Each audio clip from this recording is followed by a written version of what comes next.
Episode 6 ends with Senator Thurman bringing Daniel Keane to a hangar and asking whether he wants to help save the world. And everybody watching immediately understood what that means. He's about to build the silos. What almost nobody has noticed is that the show told us this in episode 1, and then told us again in episode 4, and both times it did it with a detail small enough to slide right past you. Before getting into what the show has actually shown us, there's a theory going around the silo community right now that's worth laying out properly. The theory says Daniel has already built the silos, and had his memory taken so he doesn't remember doing it. The reasoning behind it is more thought through than that summary makes it sound. It starts from the fact that Daniel has exactly the skill set the silo project needs, which the show establishes in episode 1 and asks a reasonable question. If he's obviously the right man for the job, why is Thurman still auditioning him in episode 6? Why the long approach, the surveillance, the pressure, when she could simply hire him? The answer the theory offers is that she isn't recruiting him for the first time. She's re-recruiting him. He already did the work, and something happened afterwards that took the memory of it away, which is why he's walking around Washington acting like an ordinary congressman investigating his sister's death, rather than a man who built 50 underground cities. The strongest piece of evidence people point to is the apartment in episode 4. Helen brings Daniel to a place she says belongs to her ex, and the theory suggests Daniel himself might be that ex, standing inside a home he shared with her and not recognizing a thing. Some people take it further and argue we might not even be watching a reliable flashback at all, that what we're seeing is Daniel's damaged version of events rather than what actually happened. And there's a good reason the idea caught on, because this season has spent every episode teaching us that memory can be stolen. Juliet is being drugged to forget. Charlotte's memory of her last flight is being deliberately suppressed. Camille has just dosed an entire silo's water supply. If the show is going to spend a whole season on stolen memory, why wouldn't it do the same thing to the man in the other timeline?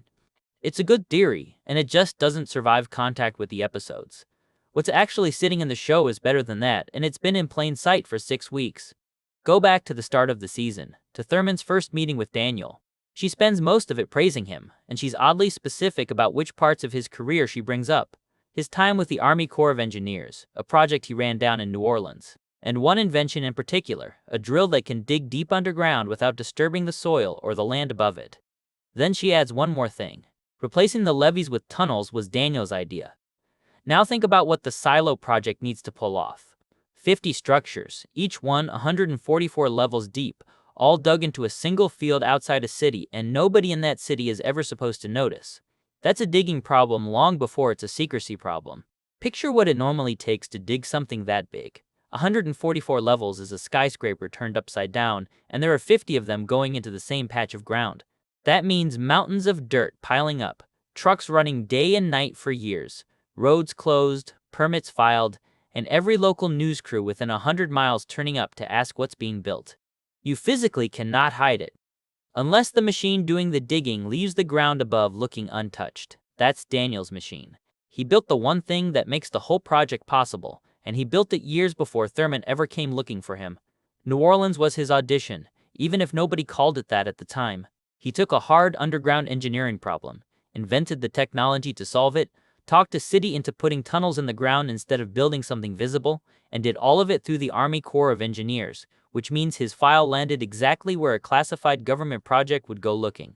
By the time Thurman shook his hand in episode 1, she'd already read every line of it, and the show has already shown us the proof that somebody eventually used what he built. Season 1, the bottom of Silo 18.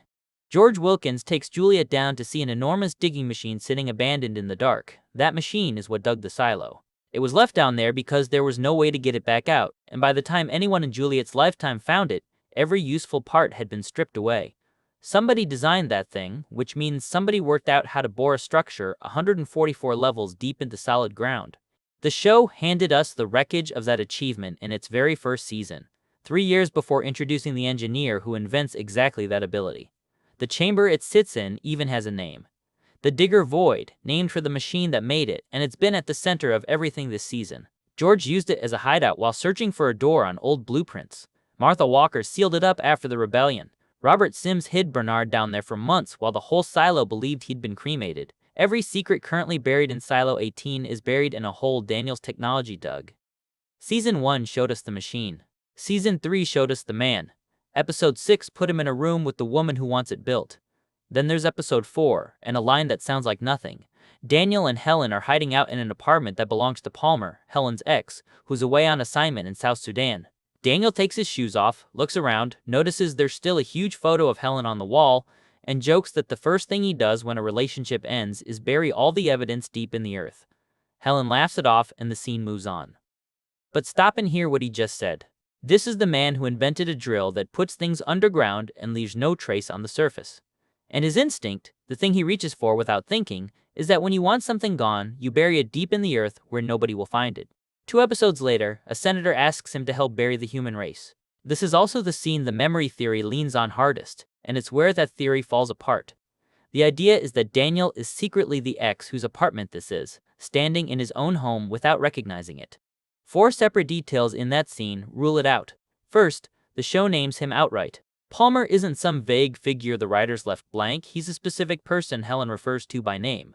Second, the show tells us where he is, on assignment in South Sudan, which is not a detail anyone invents for a man who doesn't exist.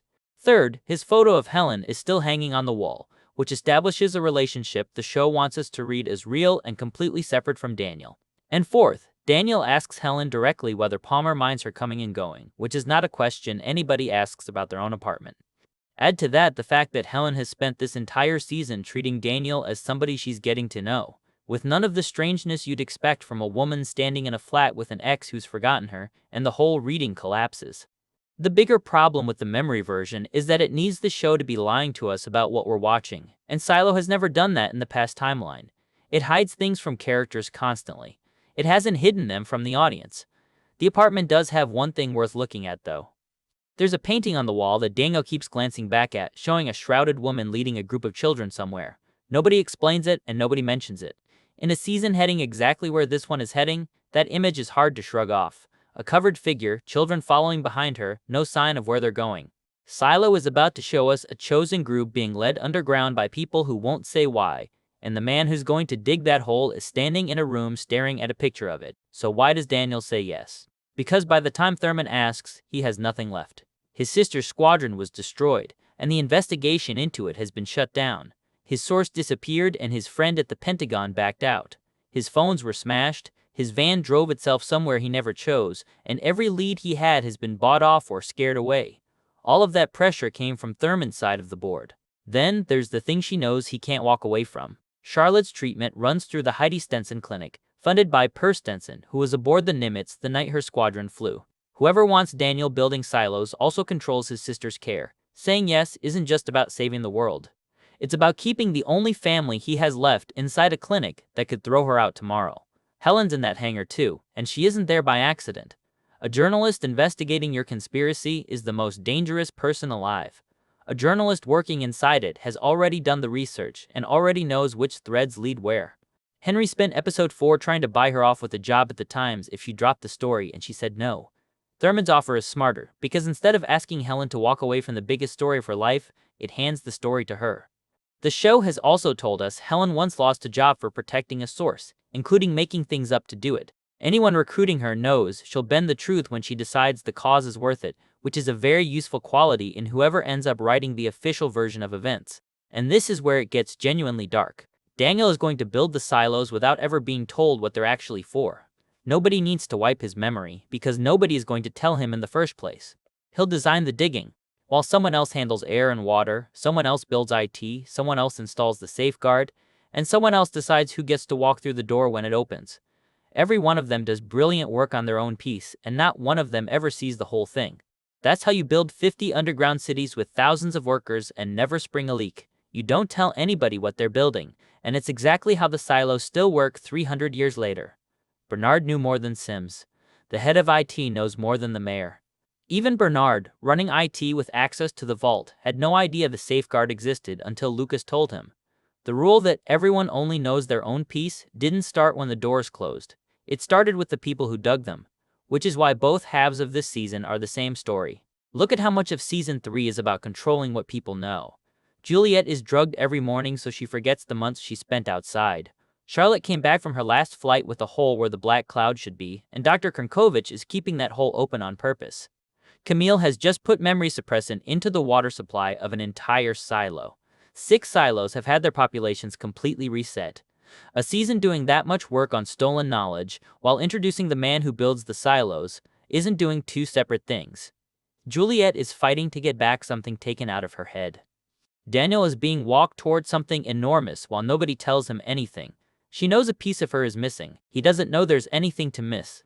300 years apart, both of them handled by people who decided the truth was too dangerous to give away. And there's a cruelty in the timing that nobody has said out loud yet. Daniel spends this entire season trying to find out what happened to his sister.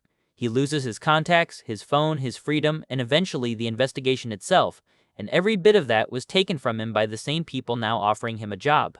The job is building the thing that keeps humanity alive after the disaster he was never allowed to understand. He'll spend the rest of his life on the greatest engineering project in history, and he'll never learn what it was protecting anyone from. Which is the exact deal every person in Silo 18 gets 3 centuries later, passed down from the very first man who took it. 3 things would confirm all of this outright, and any of them could land in the next few weeks. If anyone mentions New Orleans again, that project was never really about flood control. If Daniel recognizes something he has no business recognizing, then the memory version is live after all. And if Thurman's offer comes with a rule about what he's allowed to ask, that's the whole thing confirmed on screen. The drill exists, the tunnels exist, and there's a stripped-out digging machine sitting at the bottom of Silo 18 that somebody had to design. Daniel is the last person in that hangar to find out what he's for.